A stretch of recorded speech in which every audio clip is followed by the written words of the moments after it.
We all know the feeling. You swear you remember something vividly, yet no one else seems to share your memory. Maybe it's an ad campaign from your childhood or a celebrity name or even a line from your favorite movie. But when you try to explain it to others, they look at you like you're crazy. You insist that you're not misremembering, that what you're recalling actually happened. Yet no matter how hard you try, you can't get anyone else to remember it the way you do. You're beginning to doubt yourself. Is your memory really that bad? Or are you onto something bigger, something that could change everything?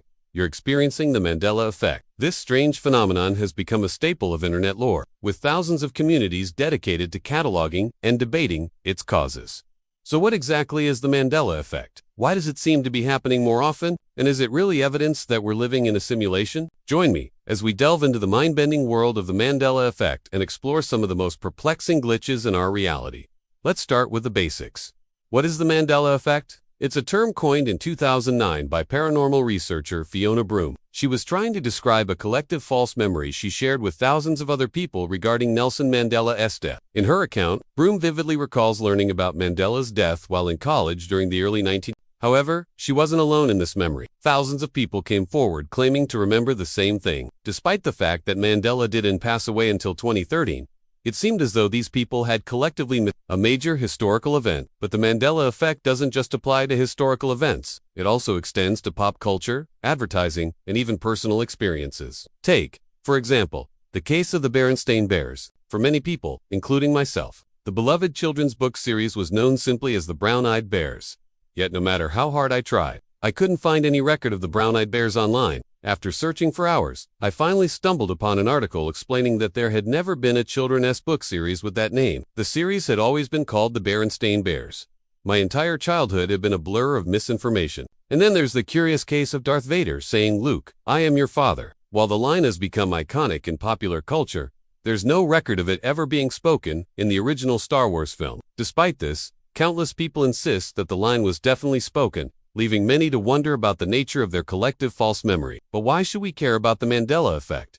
Is it really anything to worry about? Some argue that it's nothing more than a harmless curiosity, while others believe it could point to something far more sinister. One of the most popular theories among conspiracy circles is that the Mandela Effect is evidence of parallel universes colliding. According to this theory, each time we make a decision, our universe splits and creates a new timeline where that decision plays out differently. Over time, these timelines begin to converge, and we start to experience reality differently. As a result, we might see inconsistencies in our memories because they're actually pulling from different universes. While this theory is certainly intriguing, it lacks scientific support. Quantum physics offers a different perspective on the Mandela Effect, suggesting that our memories could be According to quantum mechanics, reality isn't fixed, but exists in a state of potentiality until observed. This means that the universe doesn't have a set path, but rather multiple possibilities that are constantly unfolding. When we recall a memory, we're essentially looking back at a past event in this potential timeline. But since the past is unobservable, our memories are inherently unreliable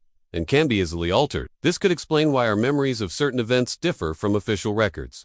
They aren't necessarily wrong, but rather shifted slightly due to the observer effect inherent in quantum mechanics. But what if there's something more to the Mandela Effect? What if we're not just experiencing random glitches in our reality, but rather signs of a much larger phenomenon? Some believe that the Mandela Effect is evidence that we're living in a computer simulation. This idea is supported by the fact that many of these glitches seem to occur in areas that are such as historical records and pop culture. If reality is just ones and zeros running through a complex algorithm, then it's possible that we're starting to see errors in the system. These errors manifest as glitches in our reality, causing us to experience the Mandela Effect. To further fuel this theory, consider the advancements in virtual reality technology. We've come a long way from clunky headsets to immersive simulations that are indistinguishable from real life. With technology rapidly evolving, it's possible that we're already living in a simulation that's becoming increasingly unstable.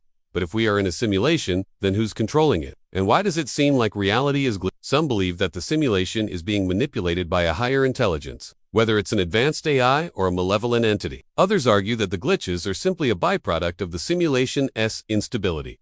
As it approaches its end, either way, the Mandela Effect could be pointing to a much larger problem that we're not yet aware of. But perhaps the scariest possibility is that the Mandela Effect is evidence of time travelers altering the past. If time travel is possible, then it's likely that there are multiple time travelers from different timelines interacting with our reality. Their presence could be causing the glitches we experience as part of the Mandela Effect. This idea is supported by the fact that many of these glitches seem to occur in areas where time travel would be most effective, such as historical events and personal experiences. Imagine a group of time travelers working together to prevent a major disaster, only to accidentally create a ripple effect that alters history as we know it. While this scenario may sound like science fiction, it's not entirely impossible. With the right technology, it's possible that time travelers could be affecting our reality in ways we never imagined. So, what should we do if the Mandela effect is caused by time travelers? Should we try to stop them or embrace the chaos they bring? Perhaps the best approach is to accept the Mandela effect as part of the human condition. We all experience glitches in our reality, whether it's memory lapses or déjà vu.